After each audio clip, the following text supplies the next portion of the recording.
but what do you guys remember thus far?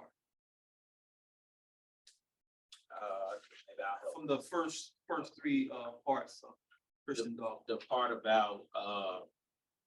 part about how they the people who translated the text, some of the things that they saw in the text, it could have been as simple as because they didn't like how it was said, then they changed the words around, like the one we used for Job.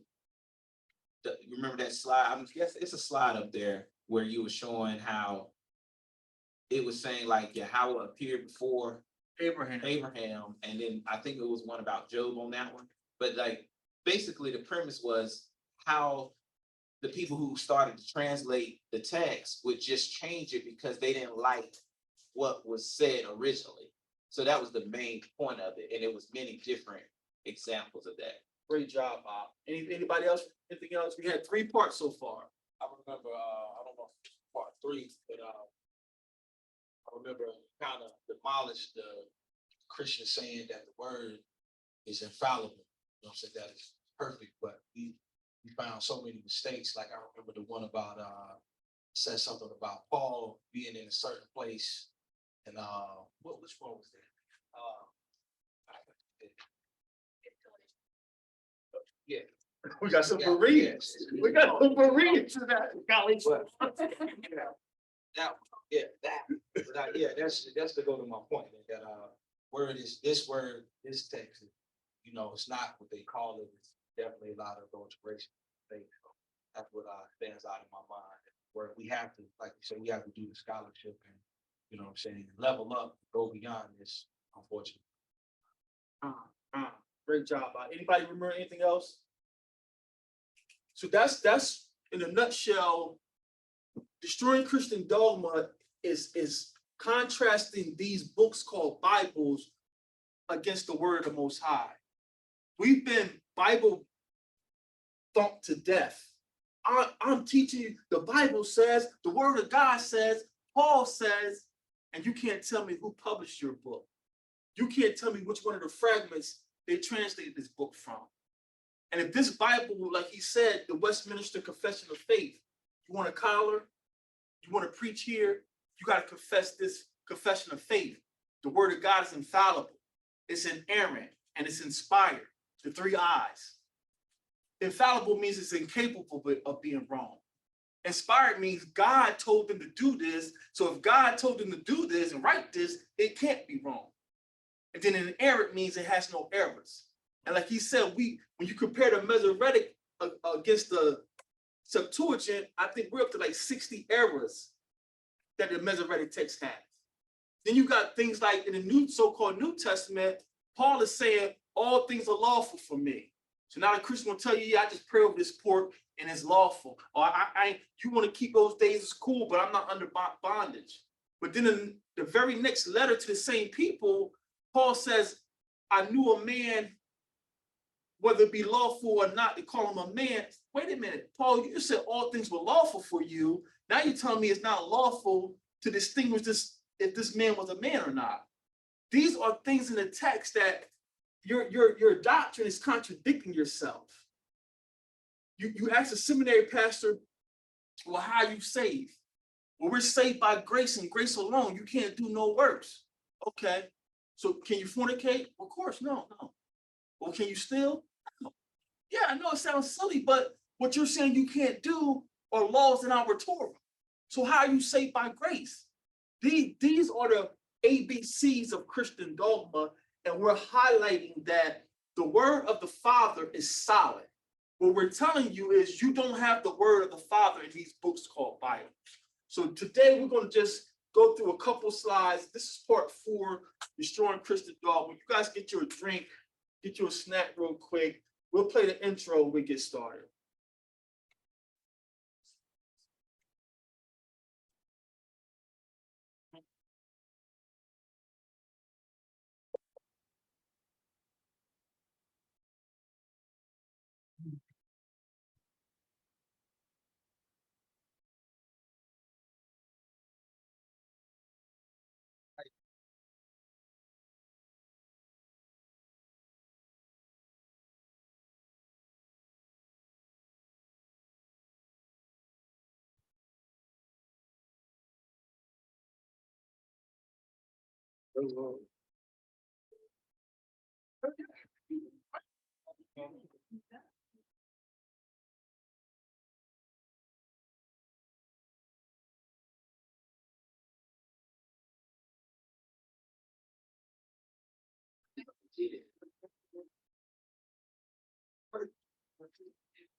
So family, this is an image our very own Nariah drew for us freehand. And what we're saying is these books called Bibles, they are Frankensteins. They're made up of different parts of different peoples. And I'm going to give you the scholarship of Makasha by Yah, if it be his will. I give you the scholarship of why I say these books are Frankensteins. So if you've been in this truth, there's stages to this truth. You start watching these YouTube channels, you hear the brothers mentioning different Bibles. And if you like me, you go out and start Amazon coming to the house every day. And you're buying different types of Bibles. This Bible costs $200, this Bible costs $300. And all these Bibles come from the same poison fountain. So it doesn't matter what little spin they put on your little Sefer or put on your, what's else out there, Schofield Bible, it's coming from the same poison well. These books we have are Frankenstein. They took some of this, they took some of that, and this is what people are basing their salvation on. Frankenstein Bible. Frankenstein Bible. So these are bookmarks that we made, and I can't take credit for none of this stuff. This has come from APP Yah.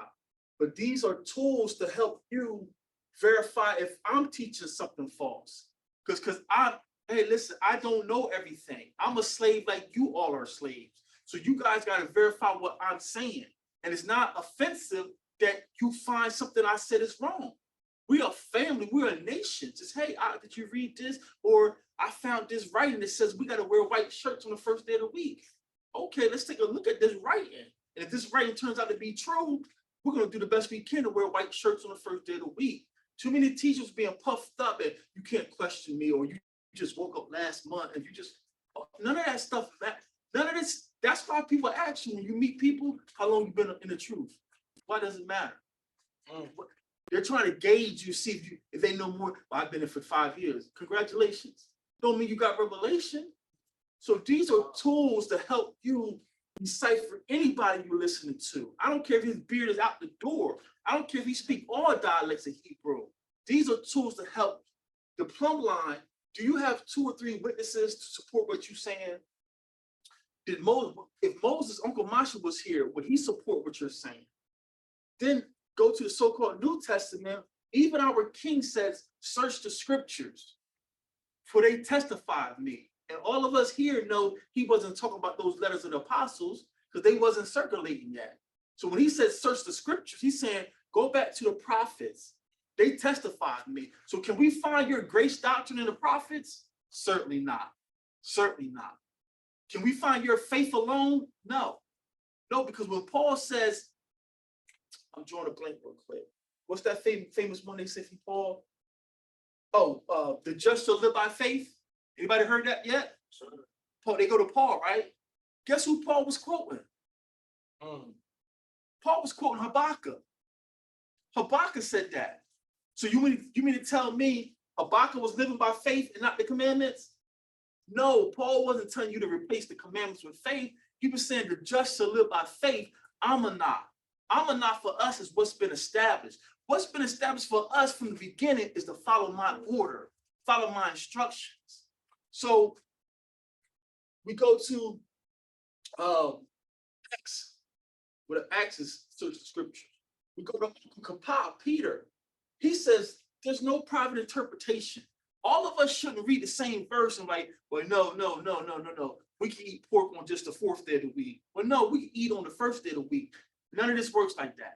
Somebody, like it or not, somebody's wrong. Who's going to be man enough to say, well, I didn't even know. I ain't even consider that. So we shouldn't have 10 different doctrines out here. No, the feast days don't matter. All that matters is if you got the spirit. What verse is that? So these are tools to help you decipher You got to have your own. I can't tell you how to build your filter system. What I'm giving you here, these are tools the Most High blessed me with, and to me, it doesn't give anyone an advantage. Everyone is an equal playing field with these tools here. But like the young folks say, I'm learning some new stuff. We're trying to level up, right? So now we got to dig for the Hebrew roots. Like we just found out that there's no stars in our nation. The word star is pagan to us. So you got to go digging for the Hebrew roots. And when you go to the so-called New Testament, can you find an equivalent of that in the Hebrew? Example, Christ. I don't mind saying Christ because I know Christ means anointed. And I can go to my Old Testament and we say Mashiach. So I have no problem with saying Christ. But then when you say Jesus, I got a problem with that because there's no Jesus in the Old Testament. Jesus has no meaning for us. Yahweh Shai means what? Yahweh salvation. Yahweh salvation. So I can get with that.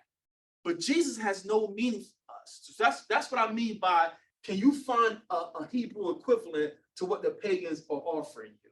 If you can't find a Hebrew equivalent, we got to take a closer look at what you're saying, Pastor. So this is some keys to understanding to help you do Berean legwork. When you read the text, you have to identify the who, what, when, where, and why. When you write these out, it helps you process these letters. My wife started studying on her own after she found out I wasn't really crazy. But she would come to me like, I'm confused. This person died last book, and now they popping back up. I said, yeah, babe, because these books are not written in chronological order. She said, why would they do that? I'm like, our people didn't put these books together. That title, Genesis, that's not Hebraic. Where you get Genesis from? So writing these out in your notebooks is going to help you break down these books. Who is the speaker? What is the subject? What is the issue? What is the resolve? Because y'all turn to Paul's letter and he that's weak in the faith. Like, okay, Paul's saying Paul's not saying you can eat everything. There's an issue going on. Because if Paul is saying you can eat everything, Paul is going against the commandments. Then, Dr. Seminary, give me a witness where Paul ate everything. This is the level of scholarship you go through, family. Always try to identify when this happened. Well, we're living by the New Testament. Slow down, Pastor. Slow down. The New Testament has parameters. The New Testament has requirements. One of the greatest requirements for the New Testament is what? This is the covenant that I will make with them. Who is the them? The children of Israel. Pastor, where are the children of Israel at? Well, it don't matter. We're all the children of Israel in spirit. Wait a minute, Pastor. Where's that at? This is what we're telling these pastors. Slow down. Stop giving me your little sweet commentary. Oh, devil's in here today. No devil in here. You got to fight this. You got to fight this. Of course, the where is the place. Christ came for everybody. It sounds good. It's going to pack your little concerts. Christ came for everybody. But when he was here, he never left Jerusalem. And then the text says when he returns, he's planting his feet back down in Jerusalem. So, Pastor, send the pianist home. You don't need that A flat. Let's get some understanding here, family. So these are just tools to help you be Bereans, and you ain't have to, because for a minute I was on pins and needles, like, man, like, sound good. He pulling out books and got all this books. And let me Google that book. That book cost $300. I can't get that book. It's like you've been there, like, man, I can't get that today. So this brother got all these books, and man, he done been to Africa. It's like, how do we decipher? These tools that help you decipher. If you have another method, so be it. But these are some good tools to help you decipher who's giving you false doctrine. So today, real quick, I don't want to be too long. We're just going to go over the history of the scrolls, the journey our records have been through, the journeys our records have been through. So you guys don't know, interject anytime y'all want. Just let it flow. That's how we do. So this is a website you can visit. The website is there. And there was a time that if you couldn't read these hieroglyphs, you wouldn't be able to read anything from our Father. These hieroglyphs were in place. I don't like using the Roman time. They take you 700 BC. Rome, you was a Johnny come lately. Y'all don't know what time it is. But I'm going to say for a very, very long time, if you couldn't process these hieroglyphs, these pictographs, you wouldn't be able to read anything from our ancestors. For eons, I'm just exaggerating. I can't give you a time frame. Our texts were in these pictures. When Uncle Masha got those tablets had these pictures on them. If you couldn't understand what these pictures meant, you don't know what the text is saying. Like these brothers say they were pre-Adamites. These brothers say they speak Hebrew. You can go to their school and learn Hebrew. But you're saying they were pre-Adamites? How are they pre-Adamites when his name means he's the first to come through the door of the water or the path of the water? So you got people sounding intelligent. I can speak Hebrew, I can speak all dialects, but it's clearly you don't understand what the text is saying. So this is a drawing, but there's stones. The Vatican, the British Museum, who else is another one? Smithsonian. They got our bricks. When they came to get Jerusalem, they knew it was going to be valuable. If not for bragging rights alone, they knew our stuff was going to be valuable. So you can find stone with our pictographs on them to verify our records, fam. We're ancient people. This is this is called the Decalogue stone. And this lets you know that we were over here in Americas long before any so-called Europeans. This is the 10 Commandments on this stone in Mexico. This is the 10 Commandments on a stone in Mexico. The stone is so heavy, they just say, no, we're going to leave it there. So how are these so-called South American Indians, what are they doing with the 10 Commandments? These are context clues, context clues. And this, you see, this is what we call the next generation. They done moved away from the so-called pictographs. Now the letters are becoming a little bit more abstract. So it still got some concrete, like you see that A, the ox head is a little different. So this is the next generation, but still, if your foundation is not the pictographs, you're not going to be able to decipher what this is saying either. This is stone. This is you can Google this.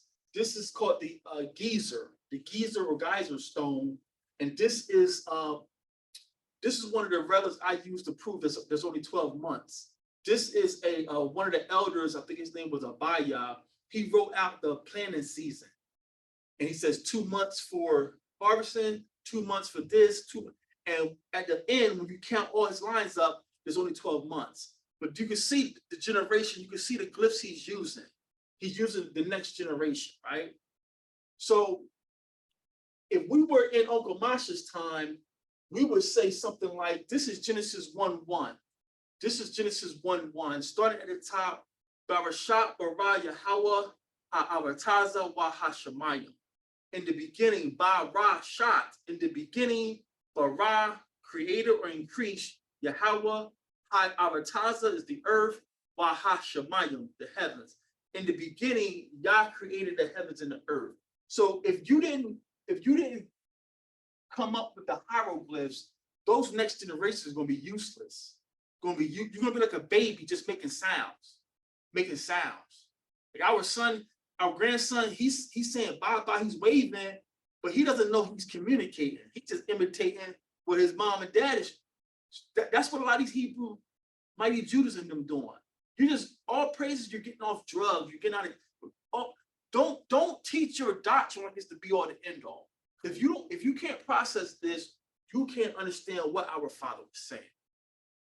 Any questions or comments about that so far? So let's get into some lost heritage. Can you take us to Yeremiah 17:4? Yeremiah is Jeremiah. Jeremiah 17:4. Jeremiah 17:4. Yeremiah means Yah has thrown or Yah has used as a weapon. He's using Jeremiah as a weapon.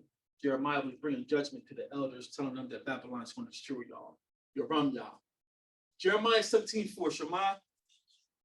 Read.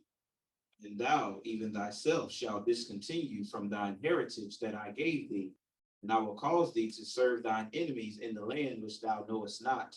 So that's all we need. That was this is a warning. This was a warning from come on in. Yeah. They're fine. This was a warning from Abba. Abba didn't want to do this to us, family. He did everything in his power not to kick us out our land. So the fact that we're just coming back to this is part of the curses. He said you're going to discontinue in your heritage. So when you go home and tell your people, oh, y'all Hebrews? Yeah. And they're like, I don't know about that. I know you don't know about that because it was prophesied that we're going to lose our heritage. Y'all wearing fringes? Yeah. Why? It's in the Bible. So everybody looking at us strange, it was written. He told, I'm going to take your inheritance from you. Your language, your clothing. We over here wearing a shirt and tie. Think we dressed to the nines. This Armani. Brothers, got exchange. You all tight with an Armani exchange suit on. Look at me. This is not your coat. We're from Africa. Why I want a collar around my? I'm from Africa. Brothers, sisters shouldn't be wearing pants. Brother, you wouldn't be wearing pants. We're from Africa. You following the ways of the heathen too. Mighty Hebrew, you gotta watch these brothers. I got Tim's and bubble jackets. Go ahead, don't get me started. Actually, y'all is instigated. So people scoffing us and like, I don't know about this. I was said, I'm going to take your inheritance from y'all. That's why you see us brothers, we take pride in knowing Abba Yah. We take pride in the little bit of Hebrew we can speak. We take pride in it because it's Abba giving us our inheritance back. Then you got people, y'all can't even speak it fluently. I know Chinese people can't speak their language fluently. I know Italians over here don't speak Italian no more. That means they're not Italian. You got these Christian apologists giving all these rebuttals that make no sense. So the fact that we can't speak Hebrew fluently don't mean we're not the people, don't mean we're not Hebrews. You're part of the curse. Father says, I'm going to take this from y'all. I'm going to take this from y'all. Let's go to Jubilees, and I got it on the screen because I didn't want to take you through all this today. We're going to go to Jubilees, and this is Jubilees chapter 12. If you're not familiar with Jubilees, you can find it online. Welcome, sis. Shalom, sis. You can find Jubilees online. We're not debating if it's valid or not. Jubilees is part of the Dead Sea Scrolls, and Jubilees, they call it Jubilees is they don't call it little Genesis. Jubilees got more detail than Genesis.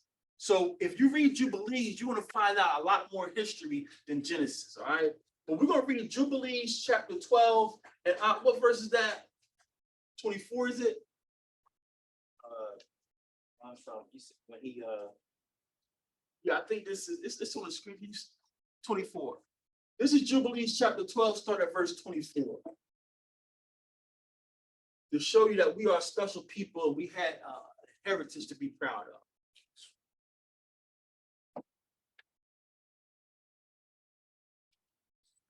be good to start at like 22. Okay, Jubilees 12 and 22. What you got? It says, and he made an end of speaking and praying, and the word of Yahweh was sent unto him through me, saying, get you up from your country and from your kindred and from the house of your father into the land which I shall show you, and I shall make you a great and numerous nation. So the backstory here, family, this is Abraham. This is Abraham being in the land of Babylon.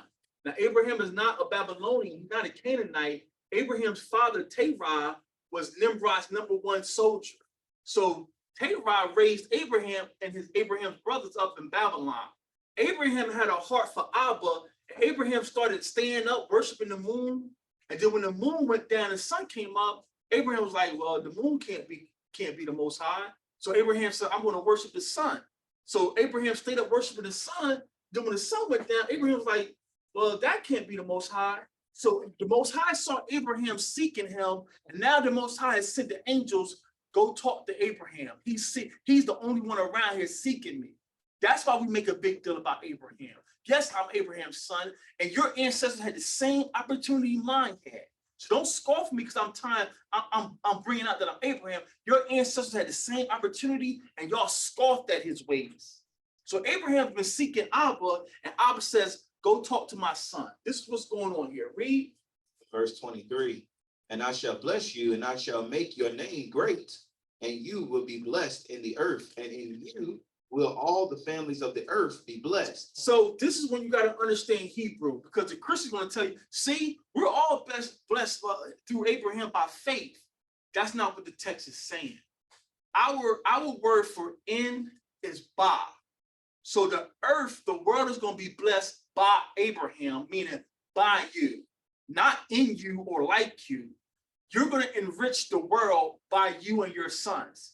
These lights, guess who created these lights? A Hebrew.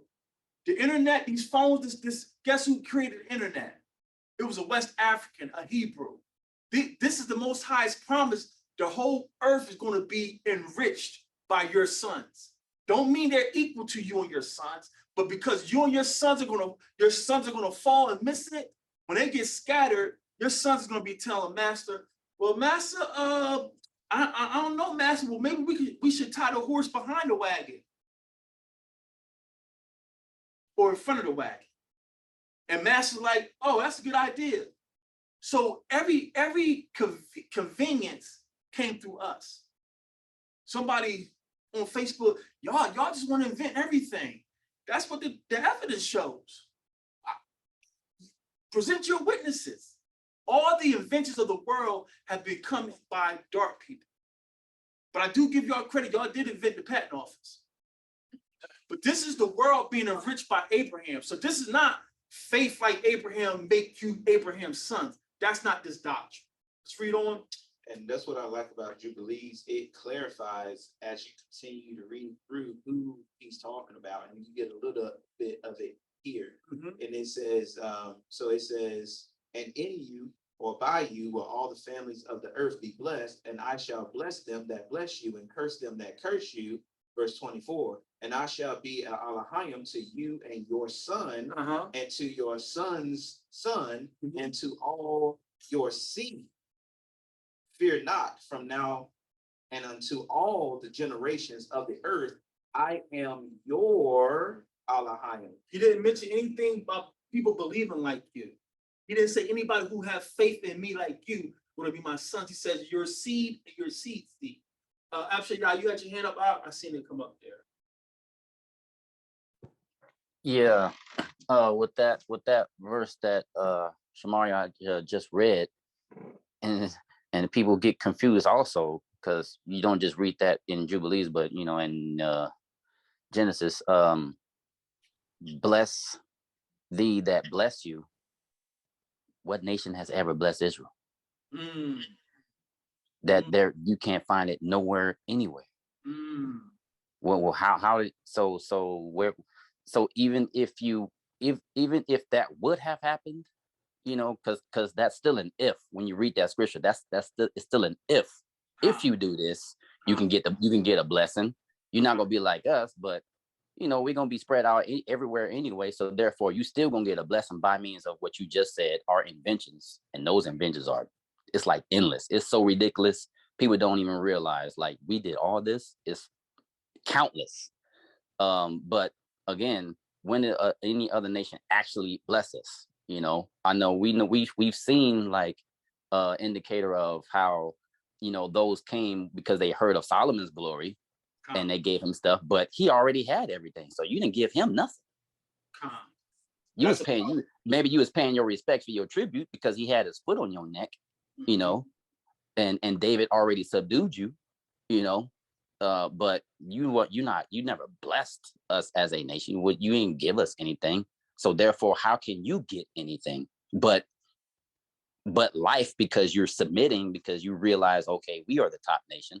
That's how you really get your ultimate blessing. Your life is a spoil. Your life is going to be a blessing instead of getting put to death because you ain't never blessed us.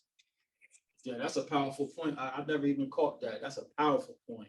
Powerful. That's how you got to dissect these letters and these passages. They gloss right over these words, but every one of these words is significant. So the water about for that. So let's get to. I'm gonna make my point. Continue reading. I'm gonna make Verse 25. And Yahweh Elohim said, open his mouth and his ears, that he may hear and speak with his mouth, with the language which has been revealed. For it has ceased from the mouths of all the children of men from the day of the overthrow of Babel. So since the Tower of Babel, the Father took his holy tongue. He says, you know what? Y'all not worthy to speak the language of heaven, but now Abraham's been searching for me. I see Abraham's heart. Go open his ears and loose his tongue. He's going to speak the tongue of creation. That's why we honor Abraham. That's why we're proud to be his descendants. Read on. Verse 26, and I opened his mouth and his ears and his lips, and I began to speak with him in Hebrew, the tongue of the creation. What is Hebrew? The tongue of the creation. This is why Jeremiah 17:4 has more weight. The Father says you're going to discontinue in your inheritance. That's why we over here saying a star is going to come out of Jacob, and yeah, this is the shield of David. No, it's not. You lost your inheritance. That's why we make a big deal out of knowing his name is Yahweh, not Lord and God. Those are Canaanites. So this thing about people looking at you weird, I don't know, it's proving that you're the people because you don't know your inheritance. Every hyphenated group over here has a land master claim to. What I mean, Italian Americans, where they go to? Italy. Who else we got over here? The Irish, Ireland. We're the only hyphenated group over here who don't have a landmass. Or y'all Africans. That's a continent, brother.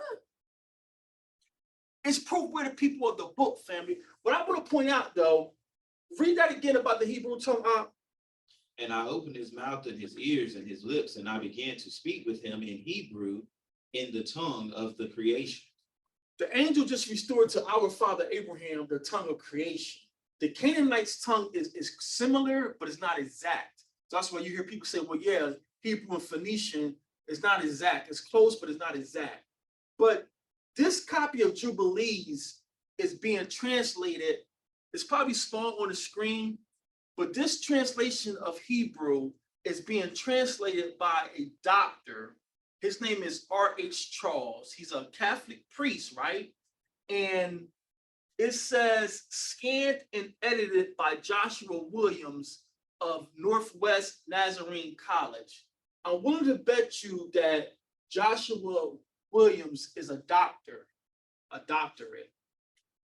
They give you subject titles in the paragraph right there. Can you read that underlined in red? Power of speaking Hebrew given to him. The what? The power of speaking Hebrew given to him. So there's power in this language that you don't get. Did he answer your prayer when you were calling him Lord and God? Some of your prayers probably didn't get answered. That was his mercy. He knew you was in captivity. But it's power in this language. There's one brother we met. He said that he turned his whole family around just with the name Yeshua or Yahusha.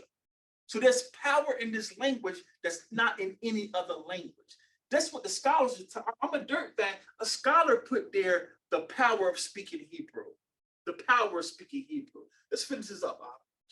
Verse 27, and he took the books of his fathers, and these were written in Hebrew, and he transcribed them, and he began from then to study them, and I made known to him that which he could not understand, and he studied them during the 6 rainy months. So when you get these Christian apologists, it don't matter about Hebrew. Like God knew we was going to be scattered. That's why he gave us Greek and Latin.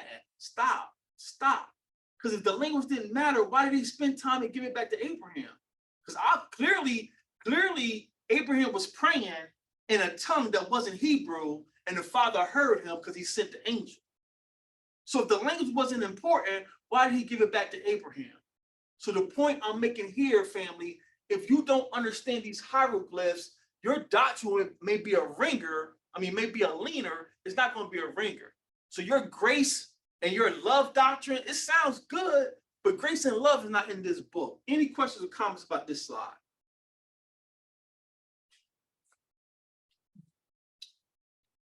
moving on.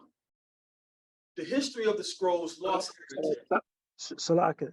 Go Yeah, ahead, I couldn't unmute it fast enough. Just the thought of I never seen that scripture in Jubilees that you just went over, and I'm thankful to see that now, because I'm just thinking of times where that conversation came up in discussion where I think that scripture would have been powerful to use, but it just made me think about in general, like a lot of people in the awakening, how the community can be so divided and people can be so willingly to say, yeah, the language don't matter, because you even hear that in the Hebrew awakening. One side don't believe it's important to have to learn Hebrew and stuff like that, but that scripture in itself just really shows the importance of and it's like you always say, if you don't know the culture, you don't know the people. If you don't know the people, you know, so forth, how that go. And it's like, you can just see how it all matters, because people are gun ho and so convinced that they got the truth and they understand on fragments of the information, and it's like, if you're not open to studying the other information that's out there to see how it all fits for yourself, and if you're just going by some rabbi or what somebody's saying, some moray is saying to throw you off or whatever the case may be, you can just see how people can be lost. So yeah, I'm just all praise to the Most High for putting this stuff, for us to find it. You gotta dig for it, like hid treasure, like the scriptures say. You gotta dig for it, because the answers are out there for the most part, to help us understand these things. Is most people ain't putting the work in. So I just want to say that. Praises for that witness. Anyone else before we move on? Any questions, comments about that slide? The water will buy for that. So more lost heritage. Let's go to Daniel or Daniel chapter 9. Daniel chapter 9.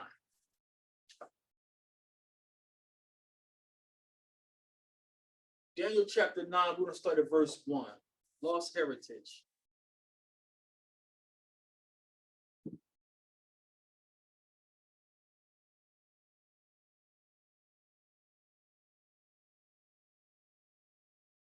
Daniel chapter 9, starting at verse 1. Shema? Shema. We're driving home the point that you just can't open your Bible up and I'm reading good scripture. I just read that verse to you.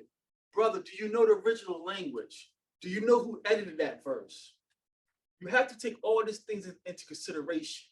These men packing coliseums, got education, got 15 letters behind his name. Now I'm a powerful man of God. You have no clue what these verses are saying.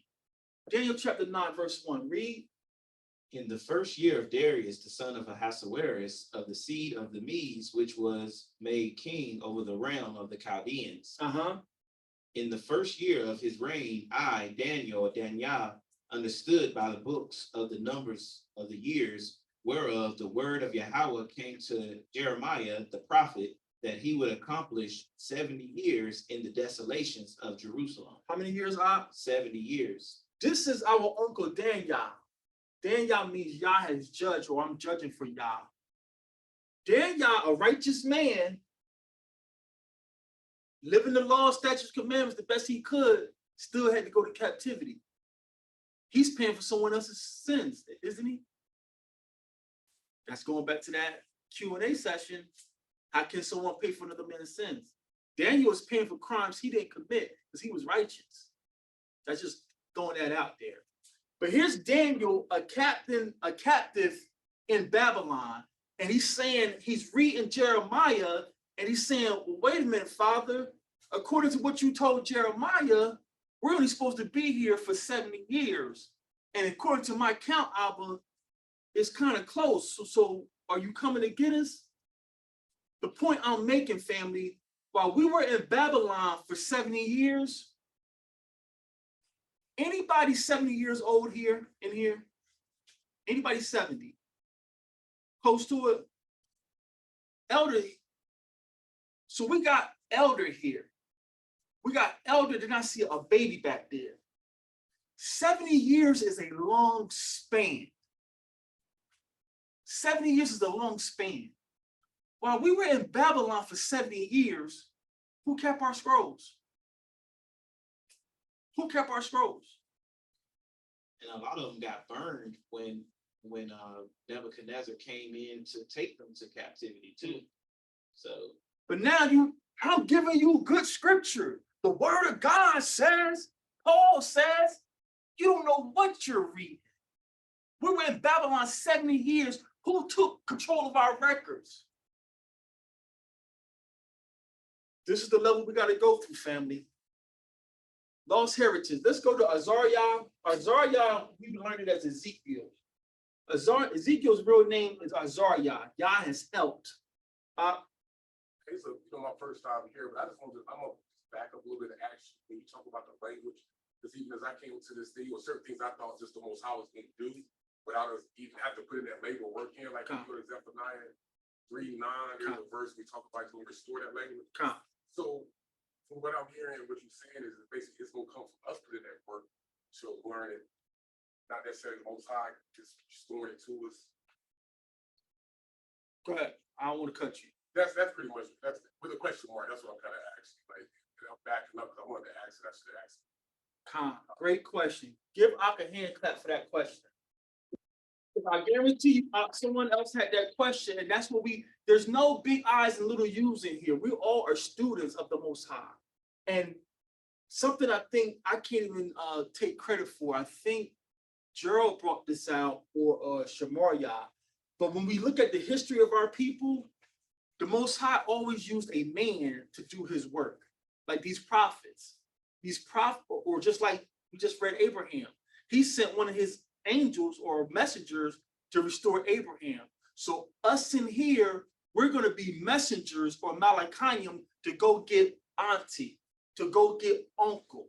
So every time the Most High did something in the nation, he always used a man. And that's what's happened. That makes sense. All praise for that question. The water will buy for that. So let's go to any other questions before we move on. a comment on that too. I would definitely put it together and show it to you at another time, but like it's different words for like language that they use. So there's like lip and they'll say, or tongue or language, but the understanding that I had, I'm not above correction, but when it was saying Zephaniah 3, it meant he was going to make us a cod again on one accord. Right. Not necessarily the speaking of the Hebrew language. Right. It was that we will all follow the law, statutes, and commandments one way, the way that he gave it to us. Right. So that's the level you go through when we learn the glyphs. Is it, I'm not going to even use their terms, but sometimes like I processed that glyph for house. He was processing glyph for house, meaning family, because in a lot of contexts, the house is related to family, but in this context, it wasn't. It was related to being inside.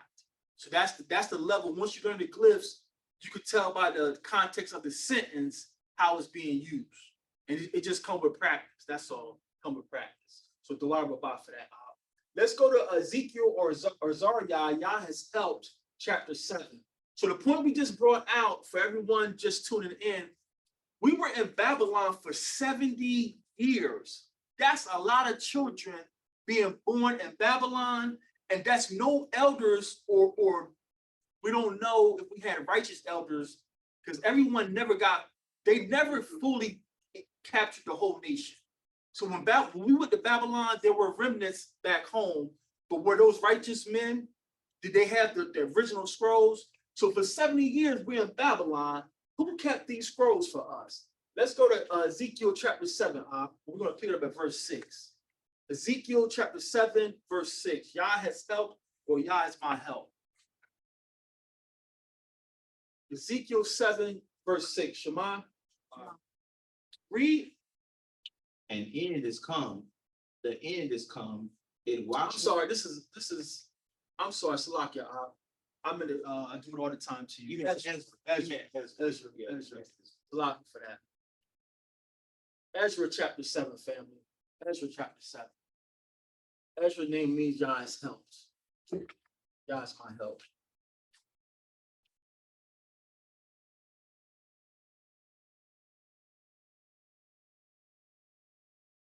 Ezra chapter 7, verse 6. Shema. Shema. Read. This Ezra went up from Babylon, and he was a ready scribe in the law of Moshe or Moses, which Yahweh Elohim of Yasha'Allah Israel had given, and the king granted him all his requests according to the hand of Yahweh his Elohim upon him. So this is another witness. I'm sorry, forgive me, Virgil. This is another witness that here's a man, a righteous man of Israel, being used to help the people. So Ezra is coming out of Babylon, a scribe who knew the law. Now he's going to go with the people back home and rebuild the people. So this is another witness to validate what one of the ox says. Anything being done in our nation is coming through one of us. It's going to be one of us, like y'all all are doing in y'all lives. Y'all telling people, hey, I think the law is still alive. I think we're the people. Yah is moving through us. Yah is moving through us. Read on. And there went up some of the children of Yasha'Allah, and of the priests and the Levites, and the singers, and the porters, and the Nithians unto Jerusalem in the 6th and the 70th year. I'm sorry, I'm thinking about Daniel. In the 7th year of Artaxerxes the king. And he came to Jerusalem in the 5th month, which was the 7th year of the king. So this king, because Abba controls these kings. That's why I'm not worried about Putin. I'm not worried about sleepy Joe Biden. Our Father controls these people. So you can't destroy America with a nuclear weapon because I'm here. Our Father controls all these people. So this king has allowed the Israelites to go back home. And Ezra is being one of the elders. He's leading the people going back home. Read on. Verse 9, for upon the 1st day of the 1st month began he to go up from Babylon, and on the 1st day of the 5th month came he to Jerusalem. How far is Babylon from Jerusalem, family? Read it again, out. For upon the 1st day of the 1st month began he to go up from Babylon, and on the 1st day of the 5th month he came to Jerusalem. How far is Babylon from Jerusalem? That's not to the end of the earth. So when these Christian apologists say y'all ain't the Israelites, y'all already went to Babylon. My Father says I'm going to scatter y'all to the 4 corners. Babylon is only 4 months from Israel. Dr. Seminary, you're a liar. We are the people of the book. Read on, according to the good hand of his Elohim upon him. For Ezra had prepared his heart to seek the law of Yahweh, and to do it, and to teach in Israel, Yasha'Allah, to do what? To do the law and to teach the law in Israel. Statutes and judgments. Everything that's going to happen to us is going to come by one of us. Father, I don't know it all. Help me help your people. Like that song you sung this morning. We just want to be with him. Father, if you're in the desert, I don't care. You going to, ain't nothing out there. Yah's out there. We don't care about being right. We want to be with Abba. So it's coming. Anything's happening with the nation, it's starting with y'all. But your walk got to be stronger than your talk. It's mighty strong Hebrews out there with the platforms and you're talking good, but when your walk ain't matching what you're talking. So before you put on fringes and garments, make sure you got your heart fringed up. Because this truth is a witness that it's the truth because you get attacks. How many was in the church for years? You didn't experience what you experienced with this, did you? Tell people you ain't coming to Christmas. What? Mom, I can't come to Thanksgiving. Well, what mess you done got into? Oh. When you was in the church, you didn't get this. You could show up at Thanksgiving with a bottle of beer. I'm glad you came by. You smell like a bag of skunk. No one said nothing to you. You tell them I don't eat pork no more. Were you Muslim? This is earmarks that this is the truth because you're getting scoffed at. You're getting ridiculed. And Hamashiach says, as soon as this word is sown, the devil comes immediately to take it from you. You got somebody at your house don't believe in? Oh, what y'all Hebrews too? I guess you're Israelite too. You don't get that scoffing in the church, do you? Pastor toured up today. Yeah, what he preach?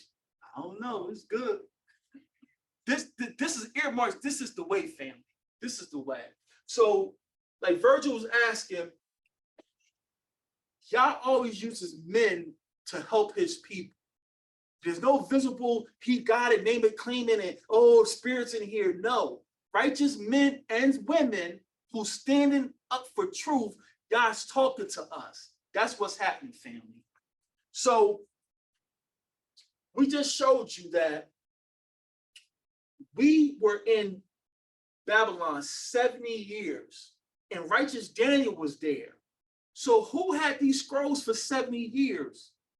Ezra is coming back home helping, but 70 years is a long time. 70 years is a long time. Ezra, I can't tell you, but Ezra is generations away from Moses. We got different generations in here.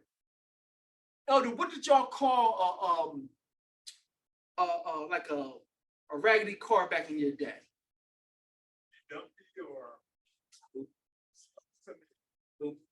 Hoopty. Well, hoopties are dated. Don't call them hoopties too.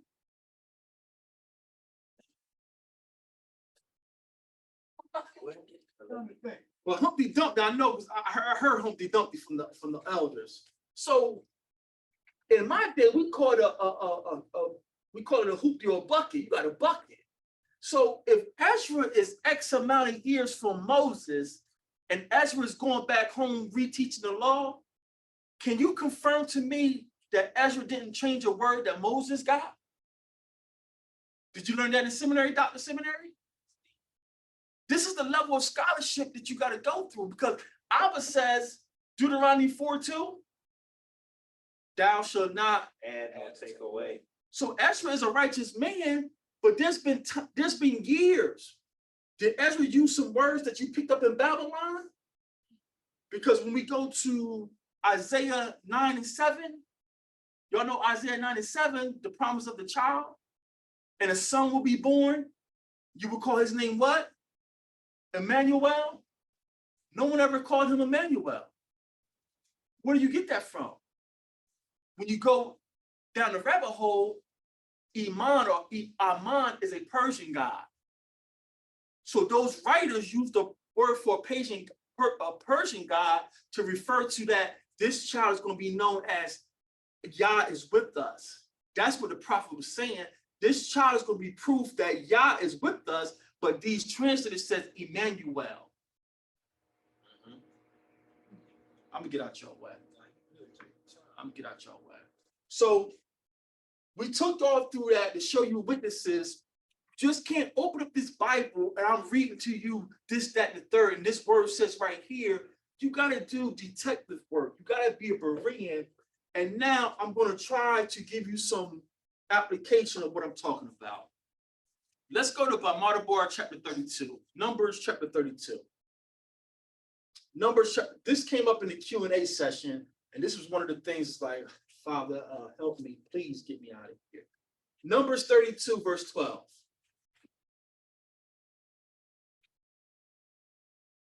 Caleb the Kenizzite. Caleb is not an Israelite, they say. Caleb is a Kenizzite. It's showing that God's grace. God will use who you want to use. As long as you got a heart, as long as you're obedient, it don't matter about being from Jacob. See, because Caleb wasn't an Israelite. Numbers. Did you see the comment back after you about the name Kenaz? I'll say it at the end then. Okay. Numbers 32, verse 12. Shema. Read. Save Caleb, the son of Jephunneh, the Kenizzite, and Joshua, the son of Nun, for they have wholly followed Yahweh. So this text, this Masoretic text, is putting a tag on Caleb. He's the son of Jephun or Yapan, and then it's saying the Kenizzite. So when you talk to seminary people and theologians, they're gonna say, see, it ain't about no bloodline. It's about the grace of God and hallelujah. I just thank God. Stop with all that. Stop with all that. Let's go to Numbers chapter 13. Let's find out if Caleb is a Kenizzite. Let's find out who Caleb really is. Numbers chapter 13. People look for any way to wiggle out of being obedient and wiggle their way into being part of the covenant. It doesn't work like that. Doesn't work like that. Numbers chapter 13. Shemai. Read. Just start at 1. Come. And Yahweh spake unto Moshe, saying, Send thou men that they may search the land of Canaan, which I give unto the children of Yashar'Allah of every tribe of their fathers, shall ye send a man, every one a ruler among them. Where are these men coming from, huh? Yah says, They're coming from the children of Israel of every tribe of their fathers. Yah says, send 12 men to spy out the land of Canaan. These men are coming from every tribe. And these men are what? Rulers in these tribes. Y'all see where I'm going? Caleb can't be a stranger. Why not?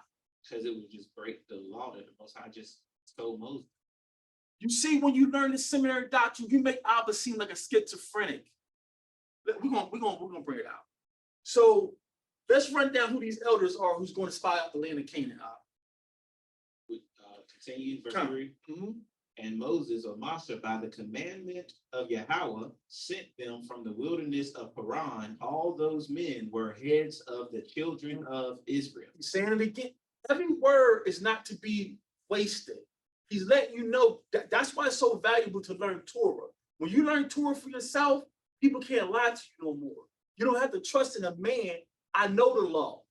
So when you know the law, he's saying the heads of Israel again for a reason. Read on out. And these were the names of the tribe of Reuben, Shema, Just do the best you can.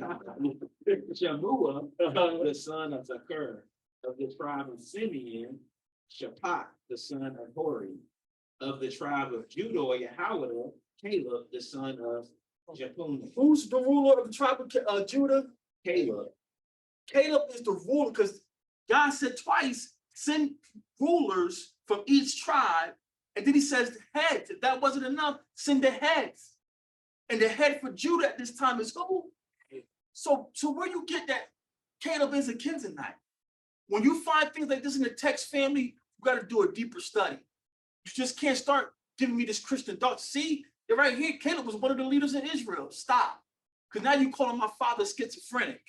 Father is vast. Now, yeah, Caleb was righteous, so he became a leader. Give me the proof text for that.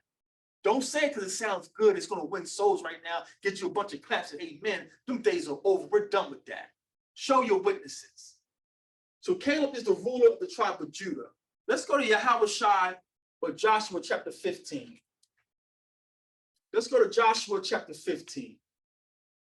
We're tired of letting men talk over us and talk at us because they so educated and polished with a bunch of fancy words. Show me your witnesses. We got Hebrew teachers teach a false doctrine. Y'all lead communities. Good grace. Joshua chapter 15.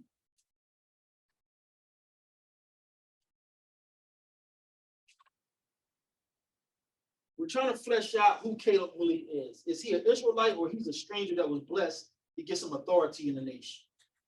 Because the strangers are just like Israel. That's what they want you to believe.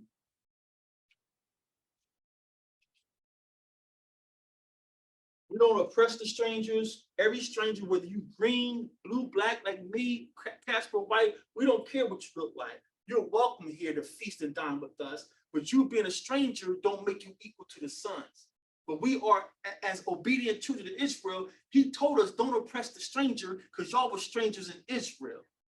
So these brothers with their little super camp doctrine, I had enough of it, fed up. Joshua 15, starting at verse 16. Shema. Joshua 15, 16. Read. And Caleb said, he that smiteth Kirjath Shapar and taketh it to him will I give Aksha, my daughter, to wife. So Caleb is, we're going against, we're just coming in the land of Canaan and we got to wipe these tribes out, these foreigners out. And Caleb just told the brothers, whoever one takes this city, I'm going to give you my daughter as the prize to be your wife. Read on. And Othniel, the son of Kenaz, the brother of Caleb, took it and gave him Akshah to his daughter, I'm sorry, something wrong. What you saying? and Othniel, the son of Kenaz, the brother of Caleb, took it. What? His brother? Othniel is Caleb's brother, and he takes the land, and Caleb gives his brother his daughter? Oh, that's disgusting. That's disgusting. See, that's why Caleb can't be an Israelite. Caleb can't be an Israelite because he gave his daughter to his brother. So that's why he's not an Israelite. I'm being facetious, fam. This is how I gotta cope with these people. But you get on your podium with all a bunch of head wraps on and all kind of prayer shawls on, and you're so righteous and pious, or you get up there with shades on, a bunch of bearded men, now y'all powerful, just regurgitating same garbage that Christians is. But y'all mighty Hebrew King Judah now. I'm tired of it. So Caleb gives his daughter to his brother to wife. There's a website from the fish people, and this is the Torah.com. You can go there, and it says the same thing. They're trying to fish out or flesh out. Was Caleb a Kenizzite? What's his connection to Hebron? And then it continues to ask, did Caleb receive the south? Negev is their pagan word. We say Negev, the south, or Hebron. Is he a Judite or a Calebite, or is he a Kenizzite? So they don't know our culture, so they gotta justify this in their minds.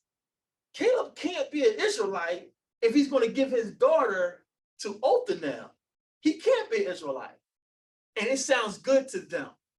And then they give you all this gloss over it. Hebron for us, family. Why is Hebron important to us?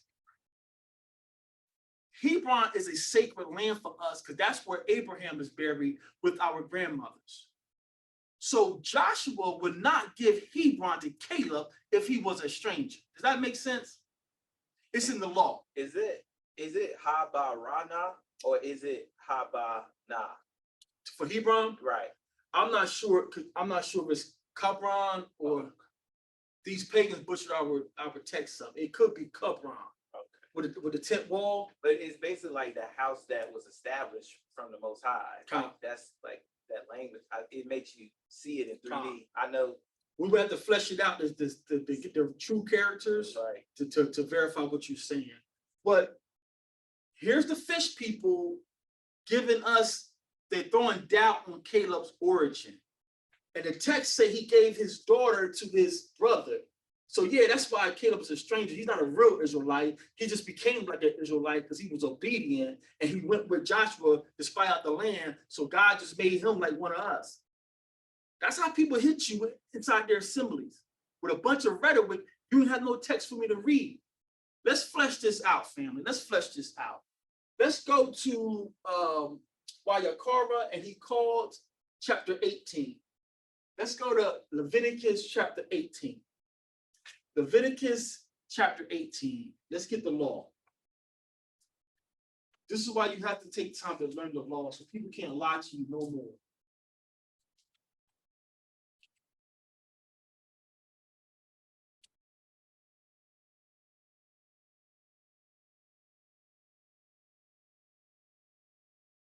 Caleb gave his daughter to his brother, and in our culture, that's disgusting for you to marry your niece. Because we grew up in Greco-Roman America. Leviticus chapter 18, and if you got a good Bible, one of these good pagan publishers, like this one here, mine here says, forbidden sexual practice. Anybody got subtitle on this chapter? Because one of my Bibles, what yours got? Yeah. Mine says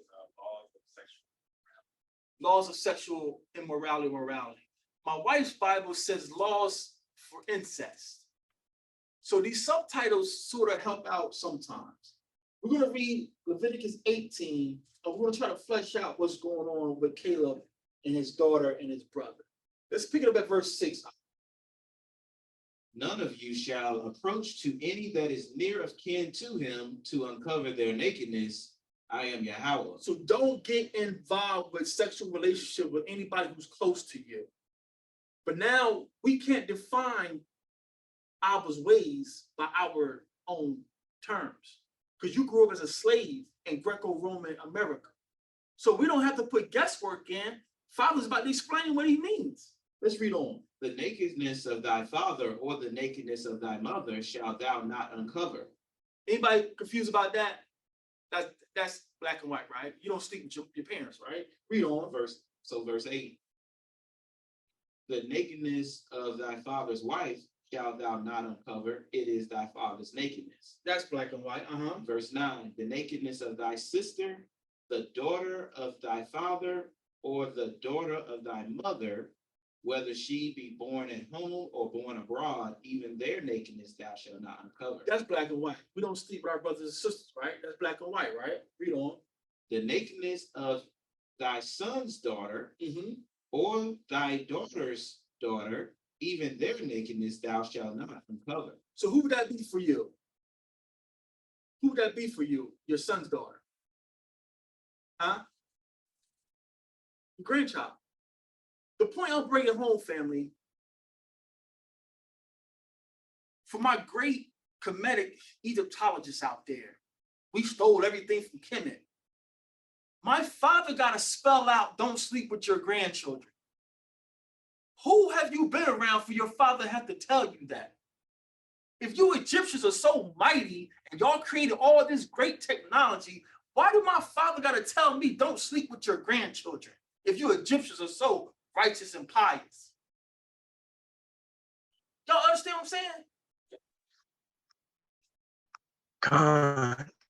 Shalakia. Yeah, because I mean, obviously they was around the wrong type of people where they was learning those behaviors, and it obviously seeped into the community and seeped into the people. So he got to straighten them out, purify them, and let them know that them ways that y'all picked up, I got to leave them things alone if y'all gonna be my people. So that's, you know, they want to be proud and talk about how this stuff come from Kemet and all this stuff. And it's like the same thing, like with the symbols and the idols and all of these teachings. They want to run with it, not realizing that came from mess. That seeped into our people from nonsense. And they don't want to talk about how the Most High spoke against it and told them to leave it alone. You know, so you hitting a great point right there. I'm just throwing stuff out there for these brothers getting caught up in different ideologies. So far, Abba says don't sleep with your parents, don't sleep with your brothers and sisters, and don't sleep with your grandchildren. Read on. Verse 11. The nakedness of thy father's wife's daughter, begotten of thy father, she is thy sister. Thou shalt not uncover her nakedness. Thou shalt not uncover the nakedness of thy father's sister. She is thy father's near kinswoman. Your auntie. Thou shalt not uncover the nakedness of thy mother's sister, for she is thy mother's near kinswoman. Your maternal auntie. Thou shalt not uncover the nakedness of thy father's brother. Thou shalt not approach to his wife. She is thine aunt. Your paternal side. Thou shalt not uncover the nakedness of thy daughter-in-law. She is thy son's wife. Thou shalt not uncover her nakedness. Thou shalt not uncover the nakedness of thy brother's wife. It is thy brother's nakedness. Thou shalt not uncover the nakedness of a woman and her daughter. Neither shalt thou take her son's daughter or her daughter's daughter to uncover her nakedness, for they are her near kinswomen. These are all the relationships that are legal or illegal, I should say, in our community.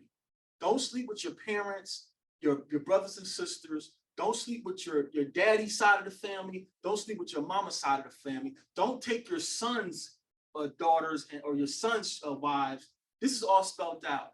What did he leave out here, family? Your brother's daughter. Did y'all catch that? Did y'all catch that? So now when you go read that Caleb gave his daughter to his brother with your seminary degree, oh, that Caleb can't be an Israelite. But these men followed the word of Yah to the T, almost to the fault. So Joshua is still alive. Did y'all catch that? Joshua is still alive. What am I saying? He didn't play that. Joshua ain't play no game. So if Caleb was doing something against the law, giving his daughter to his brother, you best believe Joshua and Phinehas and Eleazar are like, bruh, what's going on here? So them not knowing our culture got them running with false doctrine that Caleb is not an Israelite. Caleb giving his daughter to his brother, to us, yeah, it sounds despicable. It sounds horrible. But to this generation, it's legal according to Yah. Any questions, comments about that? Does that make sense? It makes sense. So their proof that Caleb is not an Israelite doesn't hold up. They don't have witnesses. To drive the point home even further, let's go over to Joshua 14 and 13, but let's get it in the Septuagint. Did you want to bring out what you, the comment you saw or read or something? Well, you were saying that his father was Kenaz, right? The palm of the hand, the seed of a man, and then the weapon. Yeah, the Zah. The Zah. Oh yeah, right there, the weapon. And I was just at work thinking about it when you had commented back on the post, and I was like, a lot of times the names is the function of what they would be used for, even if they didn't know it. But Kenaz, like the hand can also represent, power, or like, because with your hand you put in work, like I was saying earlier. And then the seed, in this case, the seed establishes something. So I was saying the hand established as a weapon for the Most High, because Caleb was the one of his tribe when they had to go take the land. So his father was establishing Caleb, the hand to establish the weapon for the Most High. And that was just like, then that would make sense that it's not saying he's a Kenizzite like another nation. Right. His name was just Kenaz, if that makes sense, what I'm saying. This text, what we about to read for our new people here, another thing I left off in the opening, you want to always try to get the best text that you can. And what we've been finding out, the Masoretic text that y'all know is the King James, it's like one of the worst texts you can have. So when you get a Septuagint, you're going to get missing history that unlocks a lot of these debates and schisms. The Septuagint pretty much answers it. So that's why we pull from the Septuagint. What Ox says has value when you learn the hieroglyphs, but the Septuagint, for those who don't know the hieroglyphs, the Septuagint is going to validate what he's trying to bring out even better.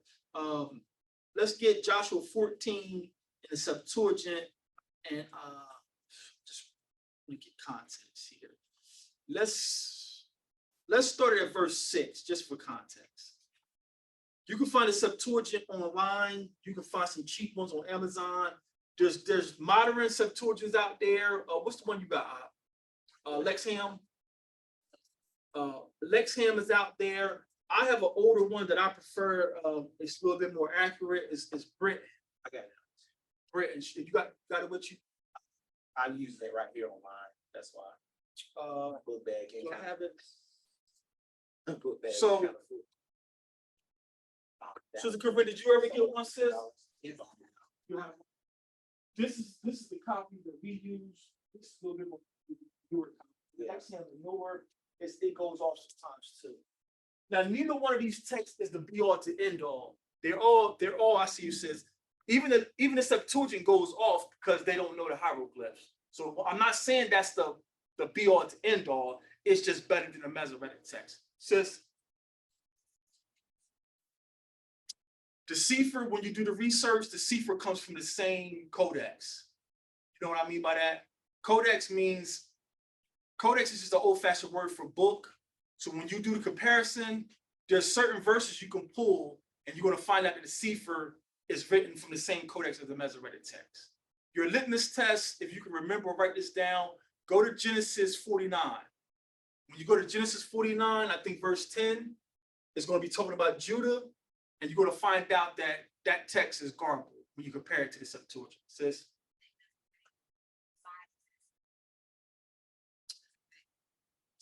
Give her a mic, or say it again, sis.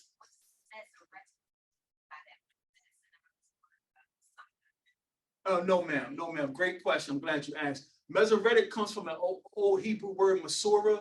Masorah means tradition. So tradition, these are the ones that Hamashiach was arguing with. These are the descendants of I call them Talmudists, but they're known in our culture as the rabbis and sages. So these descendants of the rabbis and sages who killed Hamashiach, they got together and wrote a copy of our scriptures, and we're finding out that they fell short in many different ways. And then they're anti-messianic. A lot of verses point to Hamashiach, they adulterated them. So that's why we say the Masoretic is one of the worst copies out there. So you're saying like the Pharisees, Sadducees, like those people the Masoretic. Then who wrote the Septuagint? The Septuagint, the history shows that we had elders when we still had, I'm going to use the words people understand. I hate using these words, but our Sanhedrin was still intact. And the Sanhedrin were elders who commissioned and approved things. So while our Sanhedrin was still intact, they approved men to go to Alexander, Egypt, because that king did great things for him. He was a pagan king, but he was more of the righteous pagan Greek kings.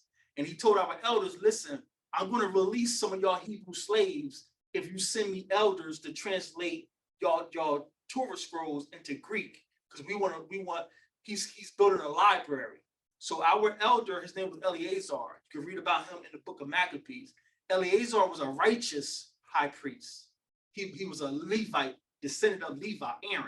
So he obeyed, because the king could have killed us anyway. He sent righteous men to Egypt, Alexandria, Egypt, and they translated the Torah scroll into Greek. 70 elders, that's why we call it LXX, the 70.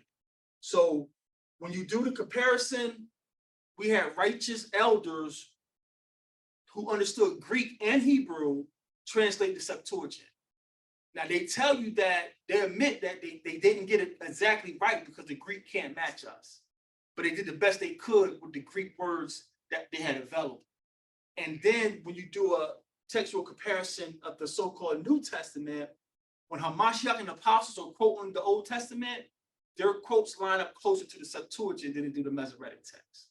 I'm going to try to make this my last question. You mean the so-called? There's no New Testament. New Testament means a new covenant, and that new covenant we're waiting on. Okay, so just for clarification, so you're not saying that those texts don't exist, you're just saying regarding how they worded that it's one testament. Thank you for that clarification. Yeah, we teach from those letters. We teach for those letters. We don't need them. No, we don't need them to prove our king, but they just make it easier to prove our king. So we teach from those letters. We just want our family to know there is no New Testament, that new covenant is coming. So we teach for those letters, and we're going to bring it out in Makasha by Yah. When we get to the New Testament, we're going to give you the authors who told you this was the New Testament letters. Pagans have attached these terms to our elders' letters, calling it the New Testament. And we have the names that you can research. No, none of the elders like John, Mark, Matthew, none of them said this is the New Testament. So if you be around, or if you see the replay, we're going to give you the names who told people this is the New Testament. Thank you for that question. Any others?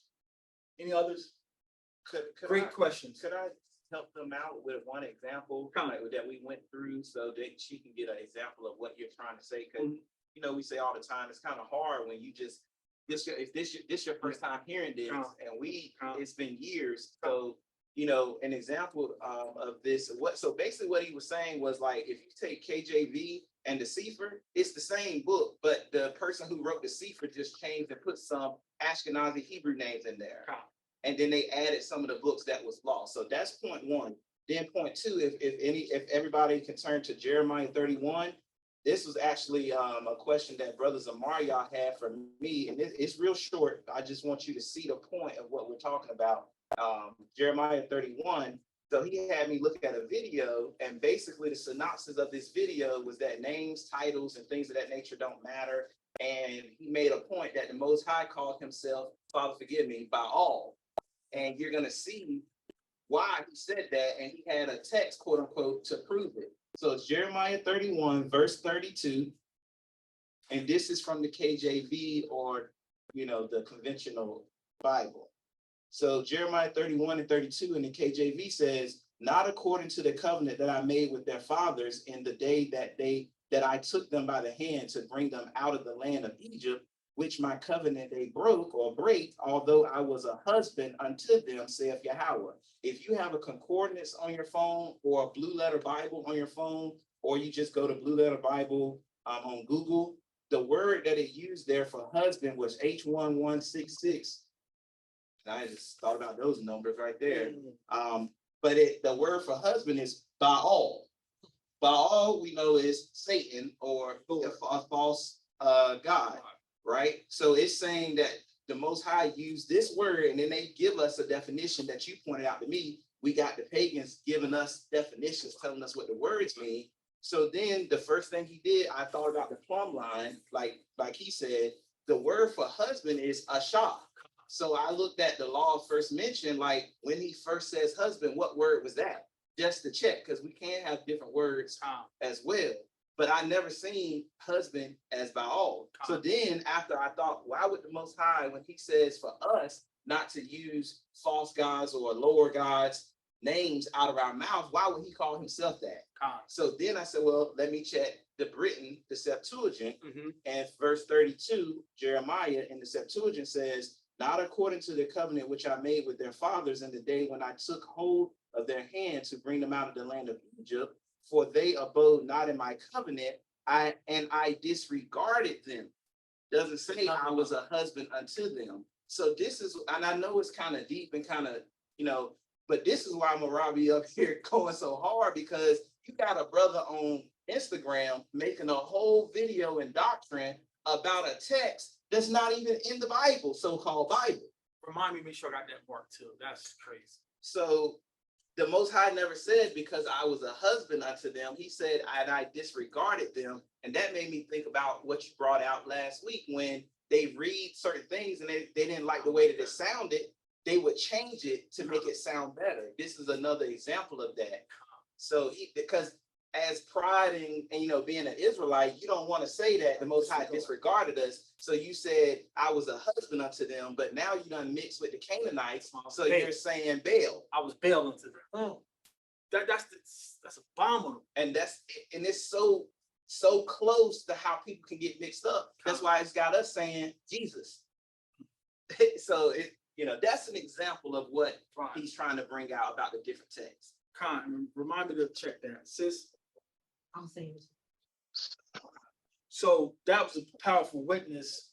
We're going to bring out more of these Masoretic editors. We have the names of these men who are descendants of the Masoretes. We have their names. We have the reasons why they changed these verses. So, and just to support what he just said, these Masoretes, they were thumbing their nose up at the Christians, real, not you and I, real Christians, real Romans, saying this is all about us. So any verse to make us look bad, they're going to change it. And that's the one he just pulled. That's the works of these Masoretes. And that's going against Abba's command. Deuteronomy 4:2 says you should not change or add nothing from my word. So that's that we catching these mighty strong sages. Yeah, you're a real Hebrew, but you're a devil. Everybody Israel ain't Israel. Salakia. Gerald. Go ahead. Yeah, so and then more on the surface, I just wanted to say to kind of add more context to what we're talking about, because we know in this community that there's a divide. You got the anti-Messiah, you got the Messiahs, the people who believe in Messiah, you got the Torah only, and you got the whole book. What we're seeing being brought out here is we're not ignorant to the fact that there are changes and perversions in the so-called New Testaments that we know of. There's clearly ones in there. We highlighted them multiple times and we're still finding more and more of them. However, that doesn't mean that these letters wasn't authentically written by our first century brothers and sisters. Now, the people that got their hands on them, these Masoretic people like you're bringing out, these scribes and rabbis and Pharisees or whatever the case may be, these people manipulated it to the point where that's why it's so important for us to be students, to dig, to seek, to study to show thyself approved, so we can identify what's really truth. You just dropped out.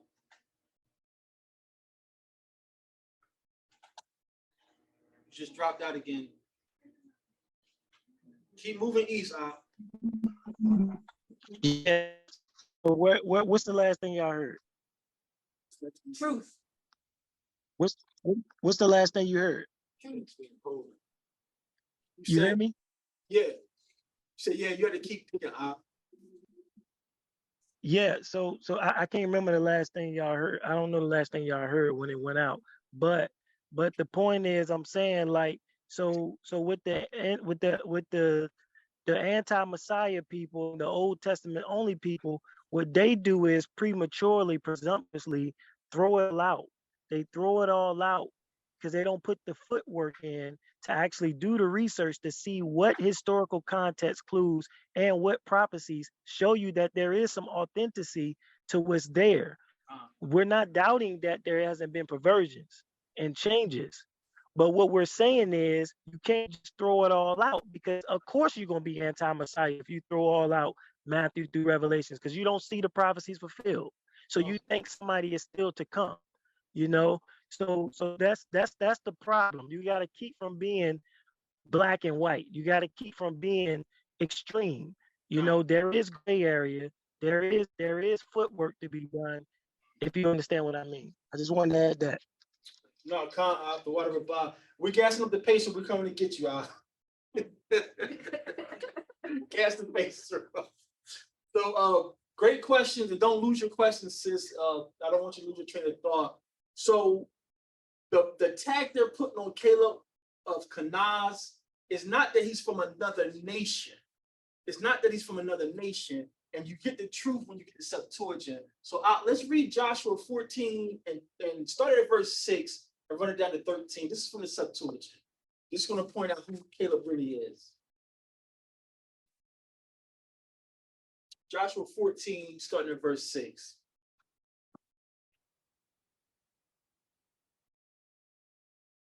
Come on. Read. And the children of Yahweh came to Joshua in Gilgal, and Caleb, the son of Japan or Japone, the Kenizzite, said to him, "Thou knowest the word that Yahweh spake unto Moses, the man of Elohim, concerning me and thee in Cade's barn." So this is Caleb coming to Joshua saying, Joshua, I know Moses is dead and you the man now, but you remember those years back when I was a young man, I stood bold up and I went against my brothers who were cowards. I was with you, Joshua. So remember what Moses told you about me. Read on. For I was 40 years old when Moses, the servant of Elohim, sent me out of Cade's barn to spy out the land. And I returned him an answer according to his mind. My brethren that went up with me turned away the heart of the people. What did he call those men who went up with him? My brethren. This ain't the Christian usage of brethren. How many grew up in the church? Brother so-and-so, sister so-and-so. In the text, that's not so. We call them brothers because they are a kinsman. So when Caleb is saying, my brethren were cowards and went back and instilled fear in these people, he's letting you know, I'm of Israel. I'm of Israel. Read on. But I applied myself to follow Yahweh my Elohim. And Moshe sware on that day, saying, the land on which thou art gone up, it shall be thine inheritance and thy children's forever. So his reward for being bold in his heart, this is what Caleb means. This is what the Most High showed to me this week.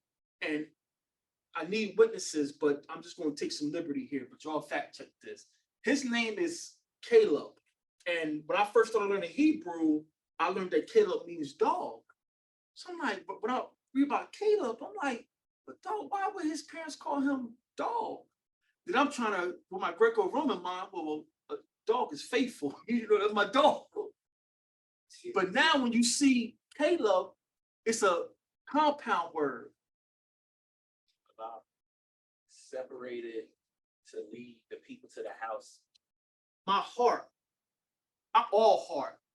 I'm all heart, Mosh. We're going to take these people. He's all heart. That's what his name means, Kalab. He had a heart.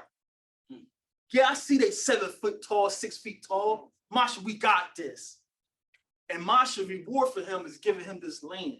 His name is all heart. Kalab, your heart. That's what we need right now. They about to fire me. So what? They taking my house. So what? This ain't your house anyway. Where's your heart at? Let me speak. We gotta do here. His name is Heart. Read on. Verse 9, and Masha swear on that day, saying, the land on which thou art gone up, it shall be thine inheritance and thy children's forever, because thou hast applied thyself to follow Yahweh our Elohim. And now Yahweh has kept me alive, as he said, this is the 45th year since Yahweh spake the word to Masha and Yasharallah journeyed in the wilderness. And now, behold, I am this day 85 years old. I am still strong this day, as when Yahweh sent me, just so strong am I now to go out and to come in for war. That's us. That's who we gonna be. All these sore backs and achy knees we got ain't gonna matter. When we get returned to our rightful state, that flame, that fire, we're gonna run through these nations. Mighty men of Israel. Yeah. That broken arm out of place, it don't matter. We got the Malachim with us. No one can stand in front of us when we lost. Read on. Verse 12, and now I ask of thee this mountain, as Yahweh said in that day, for thou heardest this word on that day. So he's just saying, this is the mountain that Moses promised to me. So go ahead, Joshua. I'm 85. I'm still strong, and I got your back. I'm ready to just call the word and be here for you. I'm suited up. Yeah, I'm 85, but I'm about this life. But this is the heritage. This is the mountain that Masha said was mine. That's what he's saying. Read on. And now the Anakim are there, cities great and strong. The cities of the giants, If is that what like Anunnaki? So now the Anunnaki or Anunnakium are there, great cities great and strong. If then Yahweh should be with me, I will utterly destroy them. He's still not scared of the giants. 85 years old saying, if Yah is with me, I'm gonna run through these people. That's the faith you gotta have, family. You down to your last slice of bread. Don't worry about Malachi. Come over at night, hold the loaf back here. That's who we are. It's time to stop playing with this thing. Read on. And Yahushai blessed him, and gave Hebron to Caleb, the son of Jephunneh, the son of Kenaz. The son of who? The son of Kenaz. His daddy is Jephan or Yapan, but his granddaddy is Kenaz. So it's not that he's a Kenizzite of a different tribe. For some reason, his granddaddy, I don't have no witnesses. I just know the culture. For some reason, they tagged him by his granddaddy. That's how our nation is. This is your grandfather. But nations who knew he was a great man, they will refer to you by your grandfather. So Kenaz must have did something great in the nation. That's why they're tagging Caleb with Kenaz to keep his memory alive. But people who don't know this, even Israelites, yeah, see it. The bloodline is important, but it's not that important. What are you talking about? So Caleb is not a Kenizzite, meaning from a foreign nation. He's the grandson of Kenaz. Did you finish that up? And it says, therefore, Hebron became the inheritance of Caleb, the son of Jephunneh, the Kenizzite, until this day, because he followed the commandment of Yahweh, the Elohim of Yasharallah. And the name of Hebron before was the city Arbach. It is the metropolis of the Anunnakium, and the land rested from war. Now, just to give you some context, because I'm about to wrap this up, let's go to Torah to give you some law. Let's go to Deuteronomy 18, I believe it is. Deuteronomy 18, I thought I added to this slide. I probably didn't save it. Let's give you some law to prove that Caleb can't be a stranger. He's inheriting land in our culture. can't be a stranger and get land.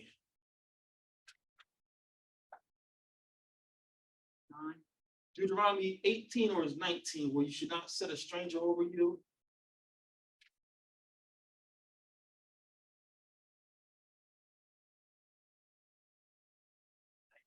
Deuteronomy, I'm sorry, 17. Deuteronomy 17 and 15. This is why it's important to learn the Torah, even if in mighty Hebrew it says. People doing good work, got good hearts, but you got to learn the Torah.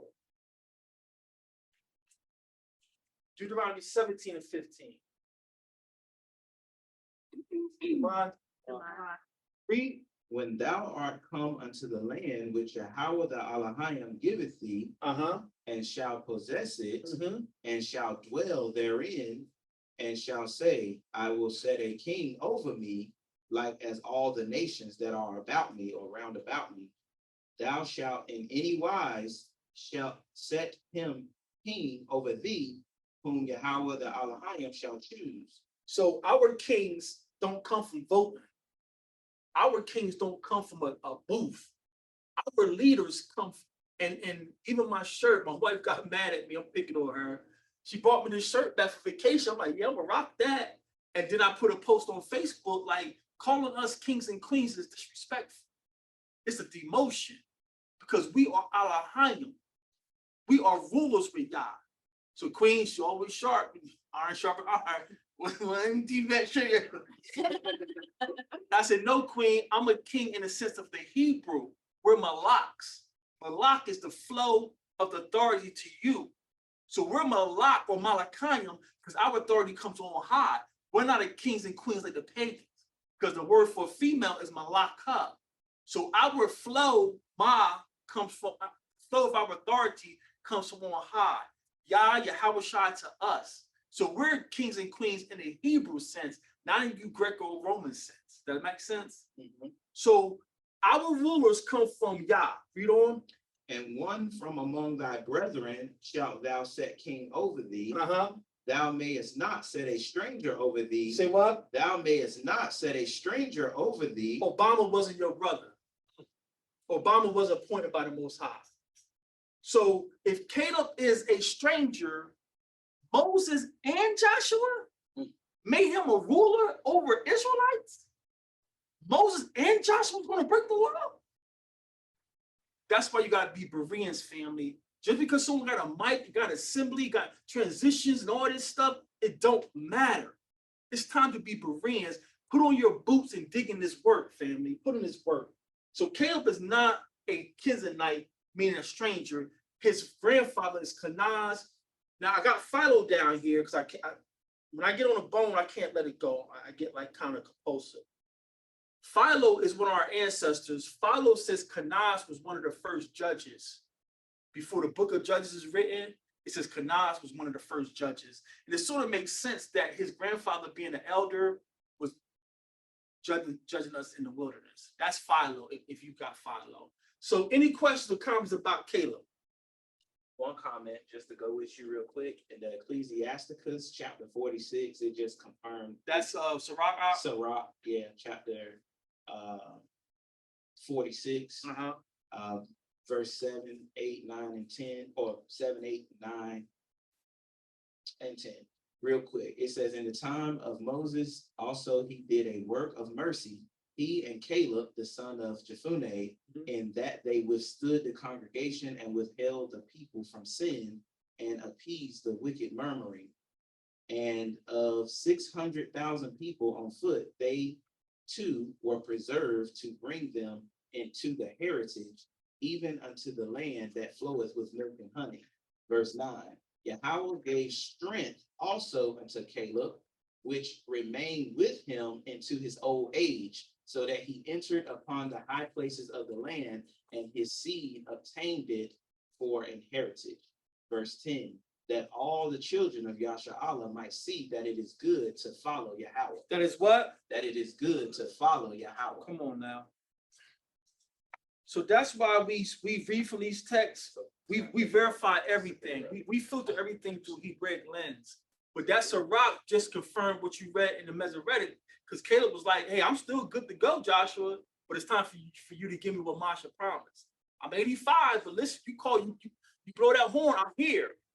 So this Sirach or Ecclesiasticus, which the church says non-canonical, is supporting what your Masoretic text is saying. So that's how we vet these writings.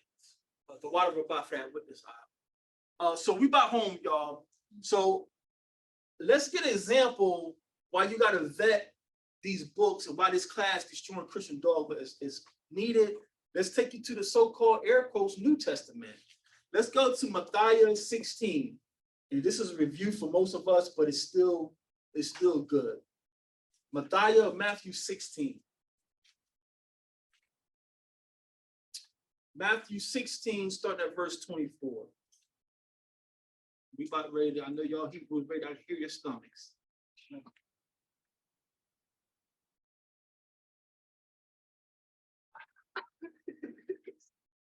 Matthew 16, Shemai. Verse 24, read. Then said Yahushua unto his disciples, if any man will come after me, let him deny himself and take up his cross and follow me. Do what? Take up his cross. And y'all know that's why you see a cross on every building in your neighborhood. Some of us got 2 or 3 churches in the hood. And that's why these men wear these big old crosses around their necks. Jesus said it right here, take up your cross and follow me. And Yahushua, Messiah, wouldn't have said this. Yahushua wouldn't have said, take up your cross. Why not, family? Cross is paid. We don't deal with you can't find me no historical record that we hung people on crosses. If our king killed you, he would hang you on a tree. So a cross comes from the pagans. What does Jeremiah 10:5 says? Learn not the way of the heathens. So you telling me my king is going to tell me to follow the heathens and take up a cross? So what is really going on here, family? What is really going on? Take up your cross and follow me. You use the Blue Letter Bible. You guys are familiar with this tool now. And this is going to be the Greek. So you'll see a G and whatever James Strong's told you that number was. But the word is staros. Staros. Take up yours, not Hamashiach. Hamashiach didn't speak Greek. These translators put his words in Greek. But these Greek translators use staros for cross. Can you read the definition for staros? 1, an upright stake, especially a pointed one. 2, a cross, the well-known instrument of the most cruel and ignominious punishment borrowed by the Greeks and Romans. Borrowed by who? The Greeks and Romans. Who are the Greeks and Romans to us? Pagans. So Hamashiach is going to tell us to follow the pagans and take up crosses? This is the one who knew no sin. This is the unblemished lamb. He's going to directly tell me to follow the Greeks and Romans and take up a pagan cross? Dr. Seminary, what's going on here? What's going on here? Let's read on. By the Greeks and Romans, from the Phoenicians to it were affixed among the Romans down to the time of Constantine the Great, the guiltiest criminals. So the Romans are not original. The Romans, they have no original thought in their brain whatsoever. The Romans came across and conquered. Yes, Yah was, allowing them to conquer, but the Romans borrowed this from the Phoenicians, the Canaanites. That's where this cross comes from. Why is the king telling us to take up crosses? That's not what the king is telling us, family. Same thing with the Greek lexicons. Always click on that root. Y'all see that root up there from the base of G2476? I forgot how to put that. Something. I forgot the Greek word. You're gonna learn Greek. Just I hate learning Greek, but the root of staros is G2476, and just like the Hebrew lexicons, always go to the root to learn to really get the context of what's being said. So let's look that root up. This is the root of staros. Can you read that for us? 1, to cause or make to stand, to place, put, or set. A, to bid, to stand by, or set up. in the presence of others, in the midst, before judges, before members of the Sanhedrin, to place, to make firm or fix, establish, to cause a person or thing to keep his or its place, to stand, be kept intact, of family, a kingdom, to escape in safety. 3, to establish a thing, cause it to stand. A, to uphold or sustain the authority or force of anything. What is Hamashiach telling us to do? Take a stand. Take a stand for me. They're gonna persecute you. You believe in that guy? He was a myth. You believe he rose from the dead? You really believe that? Hamashiach is not saying take up a pagan cross. He's saying y'all gonna be persecuted my leader, but be men for me. Be men for me. Not take them no pagan. For now you got these big old gold chains. You're a rapper talking about smoking dope, but you got a gold chain on. How that work? Madness, family. Madness. So this series, Destroying Christian Dogma, it applies to the so-called Old and New Testament. It's necessary to get to the truth. Last slide.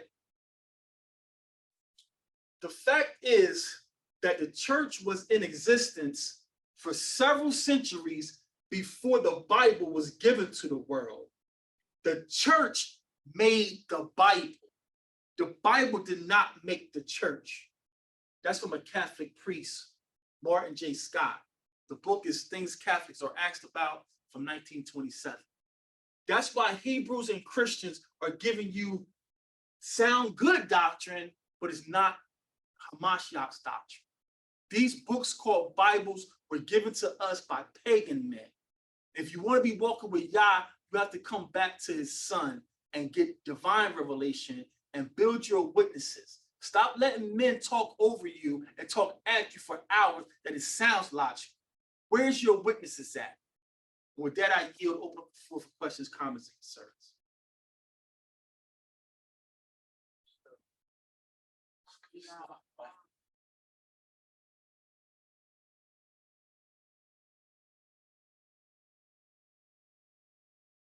No questions? We're going to stay and face Jerusalem and feast.